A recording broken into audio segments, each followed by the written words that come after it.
Baiklah, Assalamualaikum warahmatullahi wabarakatuh. Perkenalkan, nama saya Yunita dengan NIM 2204275. Saya dari Prodi Ilmu Administrasi Negara, Fakultas Ilmu Sosial, Universitas Negeri Padang. Di sini saya akan menjelaskan sedikit materi dari tugas mata kuliah Kebijakan Publik bersama dosen pengampu yaitu Bapak II Permana STMT. Baiklah, langsung saja saya akan menjelaskan mengenai the study of public policy atau studi kebijakan publik. Yang pertama yaitu adanya definisi dari kebijakan publik. Kebijakan publik itu merujuk pada tindakan yang diambil oleh pemerintah untuk menangani isu-isu publik. Dan ini juga mencakup berbagai bidang termasuk perawatan kesehatan, pendidikan, perlindungan lingkungan, dan kesejahteraan sosial. Serta memahami bagaimana kebijakan publik melibatkan pemeriksaan keputusan yang diambil oleh pembuat kebijakan dan implementasi dari keputusan tersebut bagi masyarakat. Itu selanjutnya pentingnya mempelajari kebijakan publik, di mana studi kebijakan publik itu sangat penting karena adanya beberapa alasan. Yang pertama yaitu adanya kewarganegaraan yang terinformasi. Artinya warga negara perlu memahami bagaimana kebijakan mempengaruhi kehidupan mereka dan fungsi pemerintah, serta pengetahuan ini juga memberdayakan mereka untuk terlibat dalam proses politik dan memperjuangkan kepentingan mereka.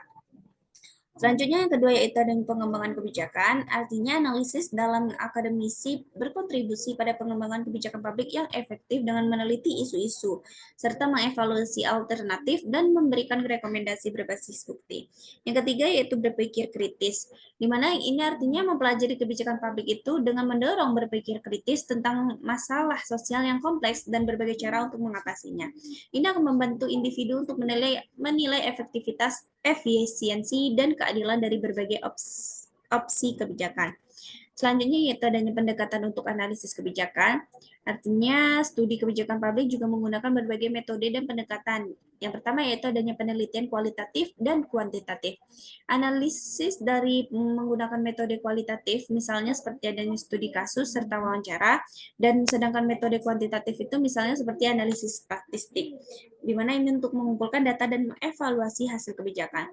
Yang kedua yaitu analisis komparatif, artinya yaitu membandingkan kebijakan di berbagai yurisdiksi atau negara yang dapat memberikan wawasan tentang praktik terbaik dalam mempelajari yang akan dipelajari. Yang ketiga yaitu perspektif interdisipliner, artinya itu analisis kebijakan publik menarik dari berbagai disiplin. Selanjutnya yaitu adanya public policy and politics, artinya kebijakan publik dan politik. Yang pertama yaitu definisi dari kebijakan publik. Kebijakan publik itu didefinisikan sebagai keputusan yang diambil oleh pemerintah untuk mengatasi masalah publik, dan ini mencakup berbagai aspek termasuk konteks sosial, ekonomi, politik, dan budaya yang mempengaruhi pembuatan kebijakan. Yang kedua yaitu adanya proses pembuatan kebijakan. Pembuatan kebijakan tidak terjadi dalam kekosongan, dan ini akan dipengaruhi oleh berbagai aktor politik termasuk lembaga pemerintah, pemilih, kelompok kepentingan, dan proses ini juga akan melibatkan pengumpulan informasi, analisis alternatif kebijakan, dan evaluasi dampak dari kebijakan yang diusulkan. Yang ketiga yaitu analisis kebijakan. Analisis kebijakan adalah metode yang mana dapat dipahami dan mengevaluasi kebijakan publik, dan ini melibatkan penggunaan bukti dan analisis alasan untuk memilih kebijakan terbaik di antara berbagai alternatif. Analisis ini juga penting untuk membantu pembuat kebijakan dan masyarakat dalam memahami masalah publik dan sosial solusi yang akan mungkin terjadi. Yang keempat yaitu peran warga negara.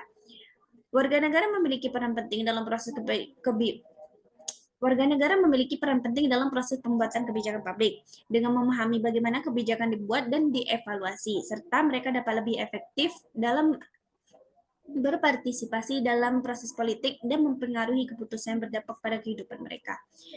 Kesimpulannya yaitu bahwa public policy and politik ini menekankan pentingnya pemahaman tentang bagaimana kebijakan publik itu dibentuk dan diimplementasikan dalam konteks politik. Dengan mengintegrasikan analisis kebijakan publik dan partisipasi warga, maka dengan memperdayakan individu juga agar lebih kritis dan kreatif dalam menghadapi masalah kebijakan. Pemahaman ini juga tidak hanya membantu dalam mengevaluasi kebijakan yang ada, tetapi juga dalam mendorong perubahan yang positif dalam masyarakat.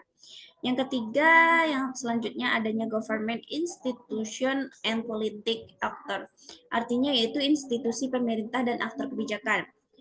Yang pertama adanya lembaga pemerintah. Lembaga pemerintah itu ada beberapa, yaitu seperti eksekutif, legislatif, dan yudikatif, di mana ini memiliki fungsi dan tanggung jawab yang berbeda dalam pembuatan kebijakan. Lembaga legislatif itu bertugas untuk membuat undang-undang, sementara lembaga eksekutif itu bertanggung jawab untuk melaksanakan undang-undang tersebut. Dan lembaga yudikatif itu berperan dalam menafsirkan hukum dan menyelesaikan sengketa. Yang kedua yaitu aktor kebijakan. Aktor kebijakan ini mencakup berbagai individu dalam kelompok yang terlibat proses pembuatan kebijakan, yang mana ini termasuk pembuat kebijakan seperti presiden, gubernur, dan anggota legislatif, serta birokrat, kelompok kepentingan, dan masyarakat sipil. Setiap aktor juga memiliki kepentingan, motivasi, dan pengaruh yang berbeda dalam proses kebijakan. Yang ketiga yaitu interaksi antara lembaga dan aktor, di mana artinya proses pembuatan kebijakan itu melibatkan interaksi yang kompleks antara lembaga pemerintah dan aktor kebijakan. Kebijakan seringkali merupakan hasil dari negosiasi dan kompromi antara berbagai kepentingan dan perspektif. Dan pemahaman tentang dinamika ini juga penting untuk menganalisis bagaimana kebijakan terbentuk dan diimplementasikan. Yang keempat yaitu teori dan pendekatan. Di sini juga membahas berbagai teori dan pendekatan yang digunakan untuk memahami proses pembuatan kebijakan, termasuk adanya teori elit, teori pilihan rasional, dan model proses kebijakan. Pendekatan ini juga akan membantu menjelaskan bagaimana keputusan kebijakan ini dibuat dan faktor-faktor apa saja yang mempengaruhi keputusan tersebut. Kesimpulannya dari Government Institution and Politic Actor yaitu menekankan pentingnya memahami peran lembaga pemerintah dan aktor kebijakan dalam proses pembuatan kebijakan dengan mengenali interaksi antara berbagai aktor dalam lembaga serta teori yang mendasari proses tersebut, maka dapat lebih baik untuk memahami kompleksitas pembuatan kebijakan dan bagaimana kebijakan dapat dipengaruhi oleh berbagai kepentingan dan dinamika politik. Selanjutnya yaitu adanya understanding public policy making, artinya yaitu memahami pembuatan kebijakan publik. Yang pertama yaitu proses pembuatan kebijakan. Pembuatan kebijakan adalah Pembuatan kebijakan publik adalah proses yang melibatkan beberapa tahap, mulai dari identifikasi masalah, penetapan agenda, formulasi kebijakan, serta legitimasi implementasi, dan hingga evaluasi. Setiap tahap juga memiliki peran penting dalam menentukan hasil akhir dari kebijakan yang diusulkan.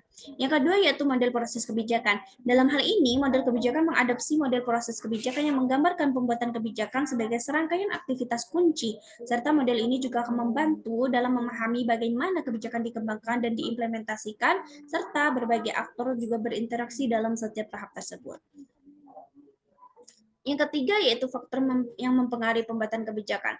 Berbagai faktor yang mempengaruhi pembuatan kebijakan termasuk opini publik, kelompok kepentingan, dan dinamika politik. Serta pemahaman tentang faktor-faktor ini penting untuk menganalisis bagaimana kebijakan tersebut dapat dipengaruhi oleh kekuatan eksternal dan internal. Yang keempat yaitu teori dan pendekatan. Terdapat juga membahas berbagai teori yang digunakan untuk memahami pembuatan kebijakan seperti teori elit, teori kelompok, dan teori sistem politik. Pendekatan ini memberikan kerangka kerja untuk menganalisis bagaimana keputusan kebijakan ini dibuat dan mengapa kebijakan tersebut diadopsi.